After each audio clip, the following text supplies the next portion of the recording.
વિશ્વ પર્યાવરણ દિવસ. નમસ્કાર, ગુજરાત ન્યૂઝમાં આપ સૌનું સ્વાગત છે અને ડે સ્પેશિયલ કાર્યક્રમ સાથે હું માલવી પટેલ આપનું સ્વાગત કરું છું. આજે છે વિશ્વ પર્યાવરણ દિવસ. ખાસ કરીને દર વર્ષે 5 જૂને આ દિવસની ઉજવણી કરવામાં આવતી હોય છે. 1972માં સંયુક્ત રાષ્ટ્ર દ્વારા આ દિવસ ઉજવવા માટે નિર્ણય કરવામાં આવ્યો હતો. જોકે 1973માં આ દિવસની ઉજવણી કરવામાં આવી રહી છે અને ત્યારથી વિશ્વભરની અંદર આ દિવસ ઉજવવામાં આવી રહ્યો છે, કારણ કે પ્રકૃતિ આપણા માટે ખૂબ જ મહત્વપૂર્ણ છે. આપણે જોઈએ કે વૃક્ષો, છોડ, જંગલો, નદીઓ, પર્વતો, પહાડો આ બધું જ આપણા માટે ખૂબ જ જરૂરી છે અને એનું સંવર્ધન કરવું આપણી જવાબદારી છે. જે રીતે અત્યારે પ્રદૂષણ સતત વધી રહ્યું છે, આ સાથે હવે પ્રકૃતિ માટે ખૂબ જ જોખમી સાબિત થઈ રહ્યું છે. જે રીતે વાત કરીએ તો વિશ્વ પર્યાવરણ દિવસ કે જેને વન મહોત્સવ તરીકે પણ ઓળખવામાં આવે છે, પરંતુ સૌથી મહત્વપૂર્ણ વાત આજના દિવસે એ ચોક્કસથી કહીશ કે આપણી પણ જવાબદારી બને છે. આપણે જે પર્યાવરણ છે તેને સંવર્ધન કરવું જોઈએ, તેનું જતન કરવું જોઈએ, કારણ કે હજુ પણ ક્યાંક આપણી ખામી રહી જતી હોય તેવું લાગી રહ્યું છે. વાત કરીશું આ વૃક્ષારોપણની. ખાસ કરીને વૃક્ષારોપણ સરકાર દ્વારા પણ કરવામાં આવી રહ્યા છે. એક પેડ માં કે નામ આ અભિયાન પણ કરવામાં આવી રહ્યું છે, પરંતુ આ બધાની વચ્ચે એનું જતન કરવું પણ એટલું જ જરૂરી બની ગયું છે.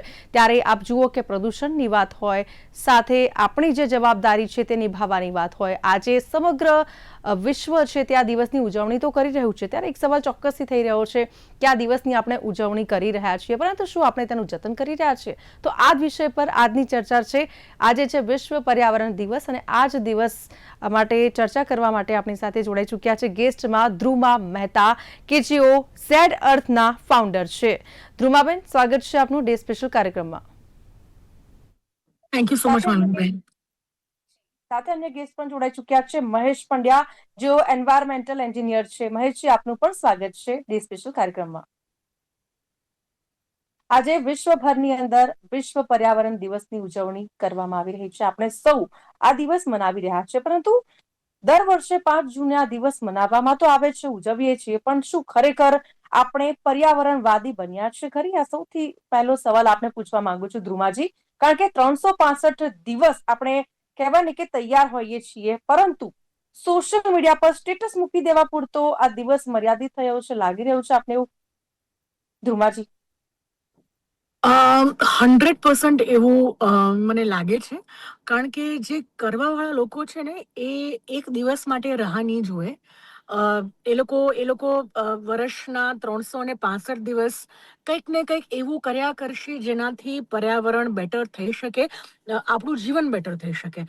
સો મારો પ્રશ્ન એ છે કે કેમ એ જ દિવસે તમને યાદ આવે છે કે આપણે વૃક્ષ વાવવું છે અને એનું આપણે જતન કરીને એનો ફોટો પાડીને સોશિયલ મીડિયા પર મૂકવું છે? સો ક્યાંક ને ક્યાંક તમારે એક સ્ટેટસ, તમારું એક લોકોને બતાવવું કે જો હું કેટલી અવેર છું, હું પણ એન્વાયરમેન્ટને બહુ પ્રેમ કરું છું, મારું બી એક સ્તર છે વિચારવાનો જે આ છે. તો all of this do make a lot of impact કે તમે પર્યાવરણને કઈ રીતે જુઓ છો એઝ અ યુથ. ચોક્કસથી. મહેશજી, સૌથી પહેલા તો આજે વિશ્વ પર્યાવરણ દિવસ છે. સૌથી પહેલા તો આપ પર્યાવરણ દિવસ વિશે વાત કરશો, તેના મહત્વ વિશે સમજાવશો. ત્યારબાદ આપને એક સવાલ કરવા માંગુ છું કે જે રીતે આપણે જોઈએ છે કે આ વર્ષે ઉનાળો વધુ ગરમ થઈ રહ્યો છે, તો ચોમાસું અનિયમિત બની રહ્યું છે. ક્યાંક ક્લાઇમેટ ચેન્જની અસર આપણા સૌની પણ જવાબદારી છે કે આપણે પર્યાવરણના સંવર્ધનમાં એટલો જ ફાળો આપવો જોઈએ. દર્શક મિત્રોને અને આપને વિશ્વ પર્યાવરણ દિવસની શુભકામનાઓ. જી.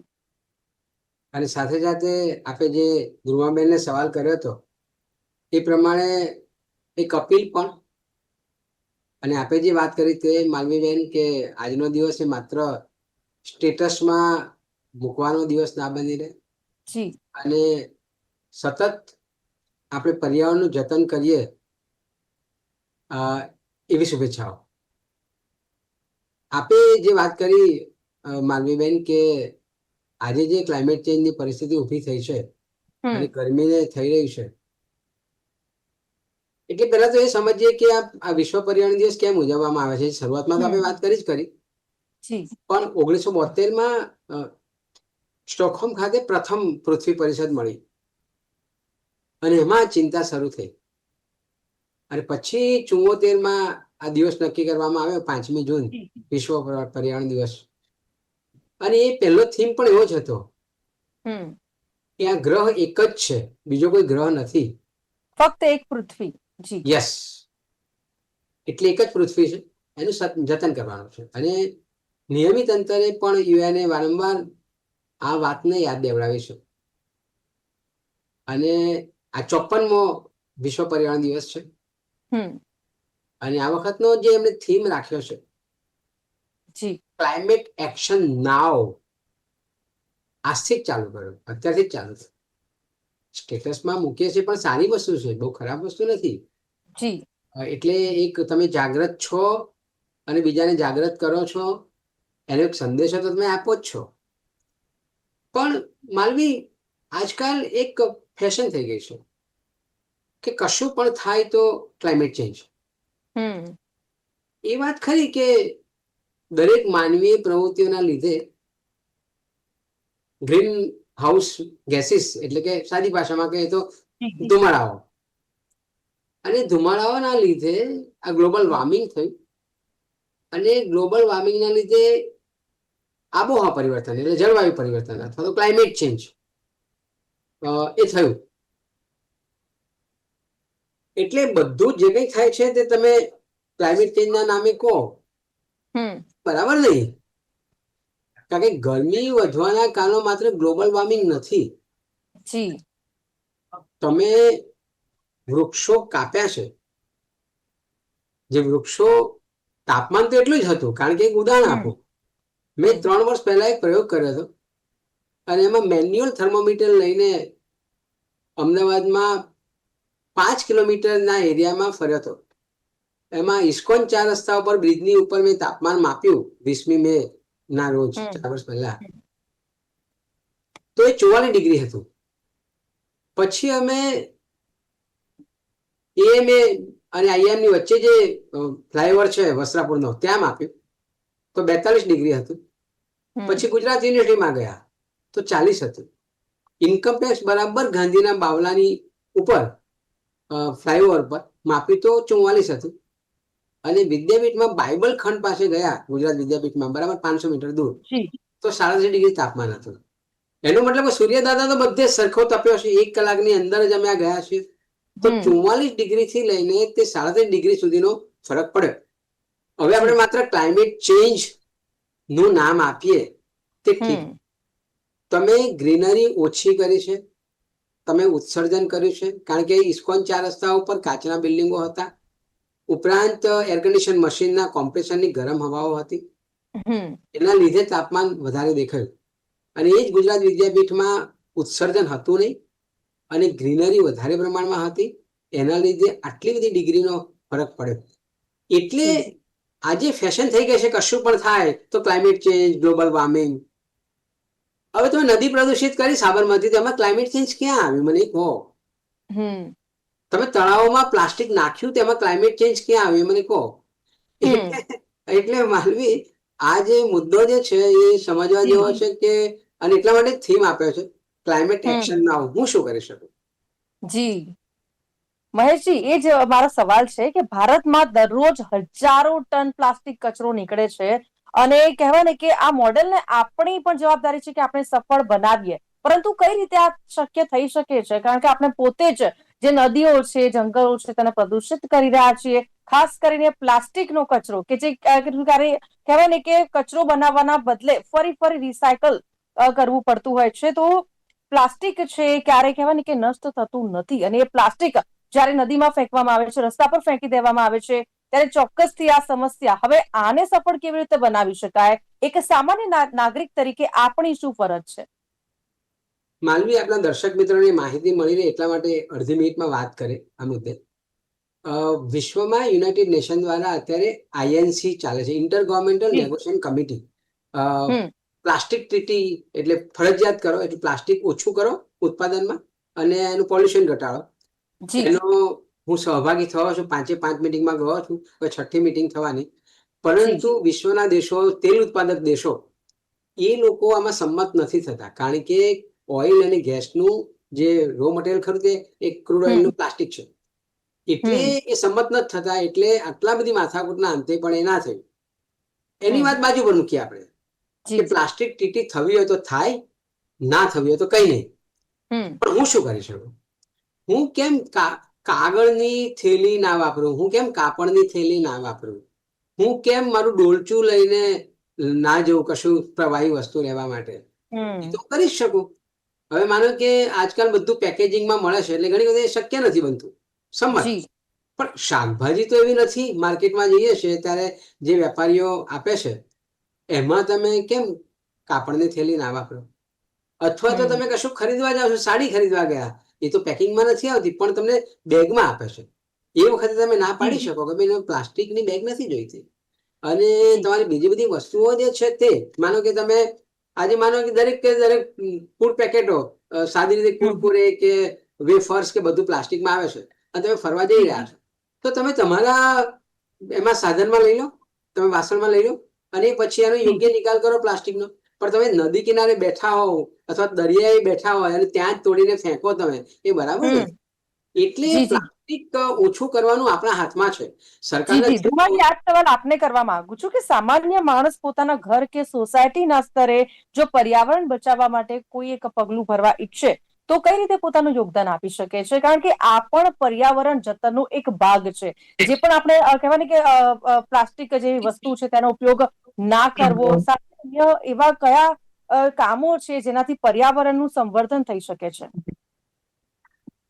બહુ જ સારો પ્રશ્ન પૂછ્યો છે આપે. મારે એક વસ્તુ કહેવી છે કે અમે જ્યારે જેડર્થ ફોરેસ્ટ બનાવ્યું હતું તો ત્યાં અમે લોકોએ એન્ટ્રી ફી વેટ વેસ્ટ અને પ્લાસ્ટિક વેસ્ટ કર્યો હતો. તો યુ વિલ બી સરપ્રાઇઝડ કે અત્યારે 1.25 વર્ષ થઈ ગયા છે અને આ 1.25 વર્ષની અંદર અમે લોકોએ એટલા બધા પ્લાસ્ટિક વેસ્ટ કલેક્ટ કર્યું છે લોકો પાસેથી અને એટલું બધું વેટ વેસ્ટ કલેક્ટ કર્યું છે કે અત્યારે એ વેટ વેસ્ટનું કોમ્પોસ્ટ બની ગયું છે, જે ઓર્ગેનિક ફર્ટિલાઇઝર તરીકે અમે લોકો એ જ ફોરેસ્ટમાં અમે લોકો ઝાડપાન માટે વાપરીએ છીએ. અને એ જ પ્લાસ્ટિક જે અમે લોકો અત્યારે એક્યુમ્યુલેટ કર્યું છે એને રિસાયકલ કરીને ત્યાં જ એ લોકોને બેસવા માટે બેન્ચ બનાવીશું. તો મારો પ્રશ્ન એ મારો આપણે બધાને સ્ટેટમેન્ટ એ છે કે જો તમે એક ઇકોસિસ્ટમ બનાવશો ને જે લોકો ઇઝીલી કરી શકે તો એ થશે.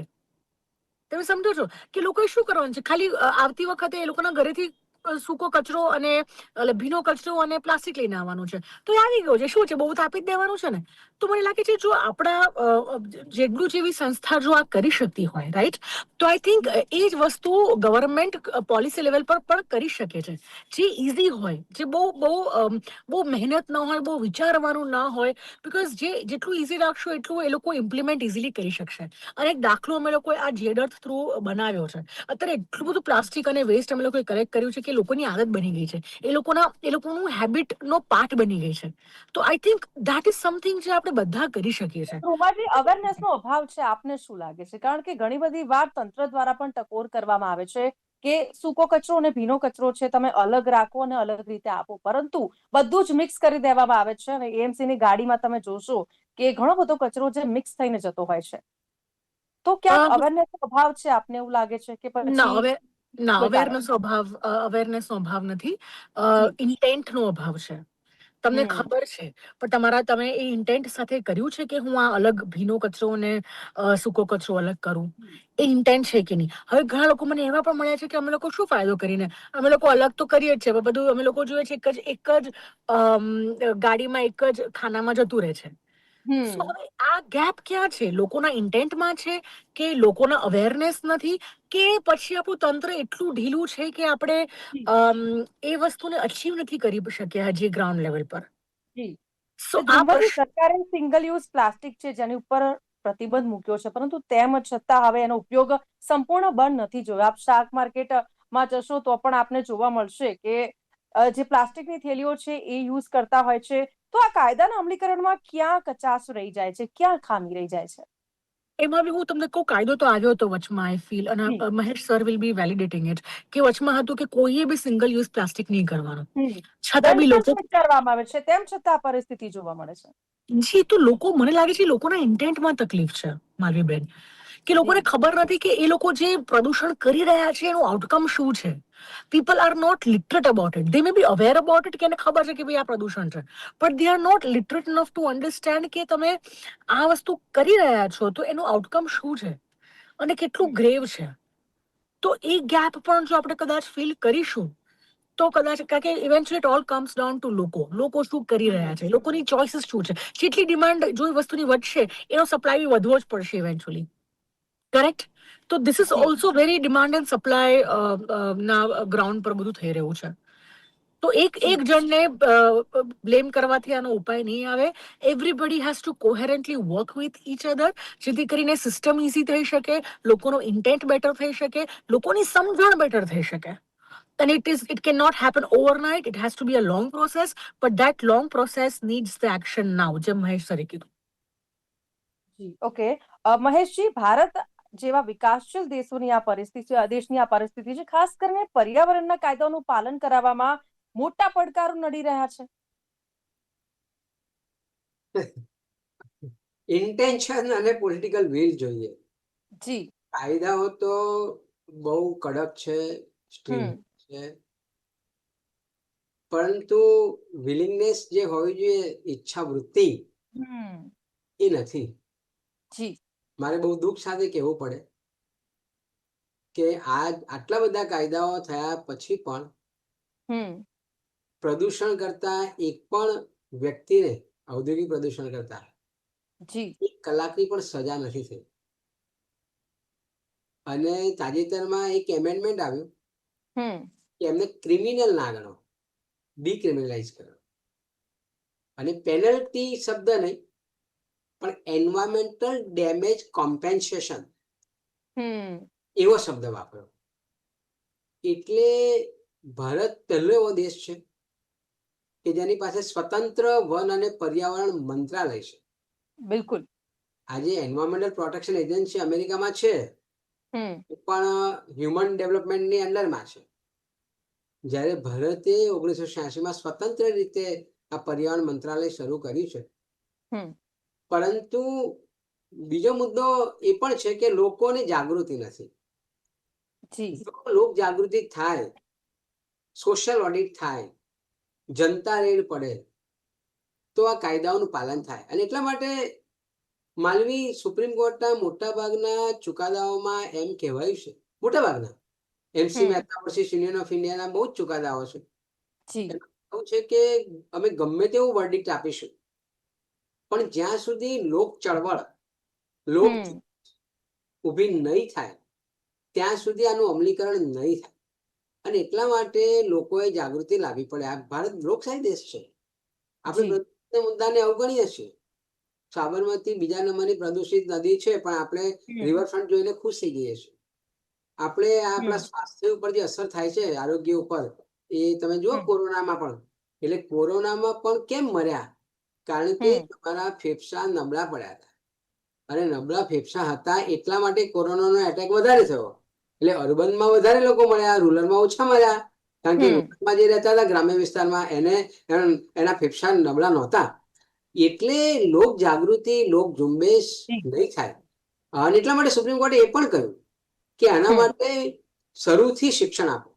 એટલે પ્રાથમિક શાળાથી લઈને અંડર ગ્રેજ્યુએશન સુધીમાં આ પર્યાવરણ શિક્ષણનો સિલેબસ દાખલ કરો, જેથી બિહેવિયરલ એટીટ્યુડ એના વર્તનમાં, એના લાઈફસ્ટાઈલમાં એ ચેન્જ આવે. એટલે તમારો સીધો સવાલનો જવાબ એ આપું કે પોલિટિકલ વિલ નહીં હોવાના લીધે અને લોકો જાગૃત નહીં હોવાના લીધે અને પર્યાવરણ મુદ્દાને અવગણીને બીજા ખોટા સવાલો ઉભા કરીને તમે વોટિંગ કરો. એટલે લોકશાહીમાં સરકારો ક્યારે ચૂંટાય છે? તમે વોટ આપો ચૂંટાય છે. ક્યારેય આપણે એવો પ્રશ્ન નથી કર્યો કે પર્યાવરણ માટે તમે શું કરવાના છો. જી, આપે જે રીતે વાત કરી છે, ખાસ કરીને રાજ્યમાં એક પેડ માં કે નામ જે આપે વાત કરી, તો વન વિભાગ દ્વારા જે કહ્યા ને કે રોપા વાવવાનો જે ટાર્ગેટ છે 8 કરોડ આ વખતે ટાર્ગેટ મૂકવામાં આવ્યો છે. પહેલા તબક્કાની જો વાત કરું તો 17.56 કરોડ, બીજા તબક્કાની વાત કરીએ 10.96 કરોડ રોપા ઉછેરવામાં આવ્યા હતા. હવે ત્રીજા તબક્કામાં 8 કરોડ જે રોપા છે તે વાવવાનો ટાર્ગેટ કરવામાં આવ્યો છે. પરંતુ આ બધાની વચ્ચે હવે વાત કરીશું વિકાસની. આપણે વિકાસની વાતો કરીએ છીએ, પરંતુ વિકાસ માટેનો જો કોઈ પ્રોજેક્ટ આવે તો ચોક્કસથી સૌથી પહેલો મુદ્દો આપણે જોઈએ ને તો વૃક્ષો કાપવાનો હોય છે કે ભાઈ વૃક્ષ નડી રહ્યું છે તો એને કાપી નાખો. પછી એ પુલ બનાવવાની વાત હોય, રસ્તો બનાવવાની વાત હોય, બ્રિજ બનાવવાની વાત હોય, એટલે કે રસ્તો પહોળો થાય ત્યારે સેંકડો વૃક્ષો છે જે કપાઈ જતા હોય છે. તો વિકાસ માટે શું વૃક્ષો કાપવા જરૂરી છે? કારણ કે વૃક્ષો છે કેટલીક જગ્યા એવી પણ છે કે રસ્તા વચ્ચે વૃક્ષ હોય ને તે હજી સુધી યથાવત છે, તેને કાપવામાં નથી આવ્યા. એટલે આ એક સરાહનીય બાબત પણ છે. ચોક્કસથી હું એ પણ કહીશ, કારણ કે એ વૃક્ષો હજી પણ કેટલાક એવા રસ્તાઓ છે જ્યાં છે અને તેની માવજત પણ કરવામાં આવતી હોય છે. તો આ વિશે આપનું શું માનવું છે મહેશજી, કે વિકાસ માટે વૃક્ષો કાપવા કેટલું યોગ્ય? ના, એટલે વિકાસ માટે વૃક્ષો કાપવા એ ના નથી, જી પણ તમે એસેસમેન્ટ નથી કરતા. આડેધડ વૃક્ષો કાપો છો. અને આ શબ્દ મારા નથી. જી 2023માં ગુજરાત સરકાર માટે CAG એ એક રિપોર્ટ આપ્યો અને એમણે કહ્યું છે કે તમે 4 માર્ગીય કે 6 માર્ગીય રસ્તા બનાવો છો, એમાં આડેધડ વૃક્ષો કાપો છો અને વાવેતર નથી કરતા. અત્યારે 50 લાખ વૃક્ષોની વાત થઈ, ગયા વર્ષે 40 લાખ વાવ્યા, એની પહેલા 30 લાખ વાવ્યા, એની પહેલા 20 લાખ વાવ્યા. તો તમારી અમદાવાદની વસ્તી 80 લાખની છે, તમે વૃક્ષો તો 1 કરોડથી વધારે વાવ્યા અને હયાત વૃક્ષો તો વૃક્ષો ગયા ક્યાં? લોક ભાગીદારી પણ નથી અને તમે એસેસમેન્ટ નથી કરતા. બીજું માલવી એવો મુદ્દો છે કે તમારે વિકાસના કામોમાં વૃક્ષો વાવવા જોઈએ અને એનું એક ફંડ બન્યું છે, કેમ્પા ફંડ કે છે. આપણા દર્શક મિત્રોને સાદી ભાષામાં વાત કરીએ તો જેટલા વૃક્ષો કાપ્યા એની ગણતરી કરીને એક ફંડ આપવાનું. હવે કેમ્પા ફંડના વપરાતું નથી અને જે વિસ્તારમાં વૃક્ષો કપાય છે એનાથી ક્યાંક બીજે વૃક્ષો વવાય છે. એટલે આપણા ત્યાં એ મહત્વ નથી પર્યાવરણનું બહુ. એટલે આપણે તળાવો પણ પૂરીને બિલ્ડિંગો બનાવીએ છીએ અને જેનો વિરોધ કરીએ તો એમ ચોક્કસ થાય કે માણસોને સમાવવા ક્યાં. એટલે એ મુદ્દાઓ છે. એટલે મૂળ તો તમારે એસેસમેન્ટ કરો તો એવું નથી, વિકાસ થાય, વિકાસની સાથે જ, એટલે વિકાસના વિરોધી છીએ જ નહીં આપણે, પણ ઓછામાં ઓછા વૃક્ષો કેવી રીતે કપાય અને એની કપાવાની સાથે તમારું પ્લાનિંગ હોય તો એની પહેલા જો વવાઈ જાય. માનો કે આપણને ખબર છે કે એ 4 માર્ગીય રસ્તો બનાવવાનો છે, 10,000 વૃક્ષો કાપવાના છે, તો એના 2 વર્ષ પહેલા 10,000 વૃક્ષો કેમ ના વવાય? આ તો આપણને ખબર છે. તો આપણી જોડે પ્લાનિંગ નથી, આડેધડ કરીએ છીએ, એના લીધે આ મુશ્કેલી છે. ઓકે, સમયનો અભાવ છે. ધ્રુવજી, છેલ્લો સવાલ આપને કરવા માંગુ છું. હવે નવી પેઢી છે, જે બાળકો છે, યુવાનો છે, હવે તેમને જો પર્યાવરણ પ્રત્યે જાગૃત કરવા હોય તો કયું સ્ટેપ લેવું જોઈએ, શું કરવું જોઈએ? જેમ મહેશ સરે વચમાં કહ્યું કે સ્કૂલ લેવલ પરથી આપણે બધાને શિક્ષણ આપવું જોઈએ કે આપણે સ્કૂલથી જ લોકોને કહેવું જોઈએ કે ભાઈ પ્લાસ્ટિક નહીં વાપરવાનું, વૃક્ષો કાપવાના નહીં, પાણી વેસ્ટ નહીં કરવાનું. જેમ કે મારા 2 બાળકો છે, અત્યારથી જો એ લોકોને ક્યાંય બહાર જાઉં તો એ લોકોને કહું છું કે હું ગાર્ડનમાં નથી લઈ જતી, હું ફોરેસ્ટમાં લઈ જાઉં છું. અને હું એ લોકોની પ્રકૃતિથી અત્યારથી જ એટલું બધું નજીક રાખું છું કે મારા દીકરાઓ માટીઓમાં રમે છે, વૃક્ષો વાવતા હોય એની આજુબાજુ રહે છે, રાઈટ. ક્યારેક હું એ લોકોને પ્લાસ્ટિક નથી વાપરવા દેતી, પ્લાસ્ટિકની બોટલમાં પાણી પીવા નથી દેતી. તો આ બધું કલ્ચર અને આ બધી હેબિટ્સ છે ને નાનપણથી જો દરેક મા બાપ અવેર થઈને કરશે અને સ્કૂલો પિયર ફેક્ટર્સ જે અફેક્ટ કરે છે એ લોકો નાનપણથી જ લોકોની અંદર નાખશે ને તો it will become a way of life. સવારે બ્રશ કરીએ છીએ, આપણે 2 ટાઈમ જમીએ છીએ, સવારે નાસ્તો કરીએ છીએ. This can become a habit of your life, then so can living a very environment friendly way of living can be too. જી ધ્રુમાજી, અહીંયા આપણે ચર્ચાની સમાપ્તિ કરીએ છીએ. થેન્ક યુ વેરી મચ ધ્રુમાજી અને મહેશજી, આપ બંને અમારી Thank સાથે you. ચર્ચામાં જોડાયા, એ સ્પેશિયલ કાર્યક્રમમાં આપનો સમય આપ્યો. Thank you very much. Thank you. તો દર વર્ષે 5મી જૂને વિશ્વ પર્યાવરણ દિવસની ઉજવણી કરવામાં આવી રહી છે, પરંતુ જો આપણે પણ આ દિવસ ઉજવવાની પાછળ જે ભાવ પોતાનો વ્યક્ત કરવો હોય અને ખાસ કરીને લોકોમાં જાગૃતિ આવે તેવા પ્રયાસો કરવા હોય તો ચોક્કસથી આપણે જાગૃત કરી શકીએ છીએ અને સાથે આપણે પણ એ દિશામાં આગળ વધી શકીએ છીએ કે કેવી રીતે પ્રકૃતિને આપણે જતન કરી શકીએ છીએ. તો હાલ ડે સ્પેશિયલ કાર્યક્રમમાં બસ આટલું જ. ફરીથી મળીશું નવા વિષય સાથે. હાલ મને આપશો રજા. નમસ્કાર.